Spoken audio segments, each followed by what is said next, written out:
করেছি। আর সভাপতি কেন্দ্রের জন্য আমাদেরকে জানাবেন তাৎক্ষণিকভাবে। স্বৈরাচার সরকার আর 17 বছর ধরে আমরা আন্দোলন করছি। ওর 5ই আগস্ট আবারও ছাত্র জনতার সেই দুর্বার আন্দোলনে পালিয়ে যেতে বাধ্য হয়েছে। এখন আপনার সামনে আমরা কিসের জন্য আন্দোলন করেছিলাম? বাক স্বাধীনতা ও ভোট অধিকারের জন্য, কিন্তু আমরা এখনো ভোট অধিকার ফিরে পাই নাই। আপনারা দেখছেন বর্তমান সরকার যারা ক্ষমতায় আছেন তাদের উচিত ছিল 3 মাসের ভিতর ভোট দিয়ে সেই জনগণের সরকারের কাছে ছেড়ে দেওয়া, কিন্তু আজকে আমরা দেখছি তারা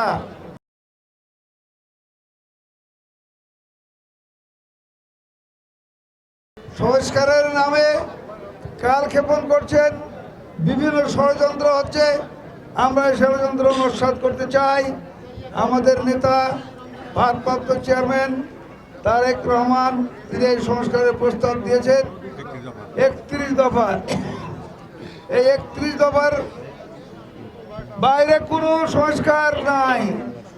আমরা দেখেছি 2টা সংস্কারের কথা বলেছেন, কিন্তু সেটা আমাদের 31 দফাতে আগেই আমরা প্রকাশ করেছি।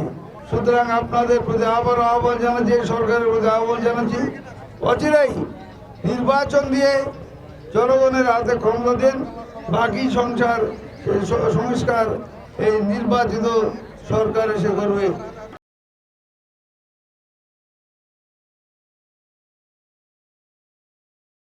এটা হলো জনগণের আন্দোলন, তার সঙ্গে ছাত্র জনগণ সহ একসঙ্গে আন্দোলন হয়েছিলেন, যেটাকে ছাত্ররা দাবি করে এককভাবে কেউই করেনি। এককভাবে সারা বাংলাদেশের জনগণ ছাত্র পশ্চিমবঙ্গ থেকে সাপোর্ট দিয়ে সকল কিছু তাদেরকে সহযোগিতার মাধ্যম দিয়ে আন্দোলন করে এই দেশকে একটি স্বাধীন মুক্ত একটা দেশ প্রতিষ্ঠিত করেছে। স্বৈরাচার হাসিনাকে এই দেশ থেকে উৎখাত করে তারই একটি এই দেশের সুন্দর একটা পরিবেশ গড়ে তুলেছেন আমাদের দেশের জনগণ।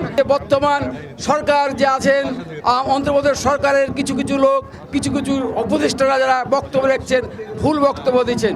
ভুল বক্তব্য না দিয়ে এই দেশের গণতন্ত্র জনগণের পক্ষে বক্তব্য দেন।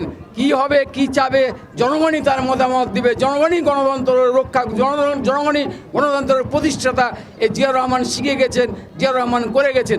আমরা সকলকে ধন্যবাদ দিই। জিয়াউর রহমানের আগামী দিনের গণতন্ত্রকে প্রতিষ্ঠিতার জন্য সকলকে আহ্বান।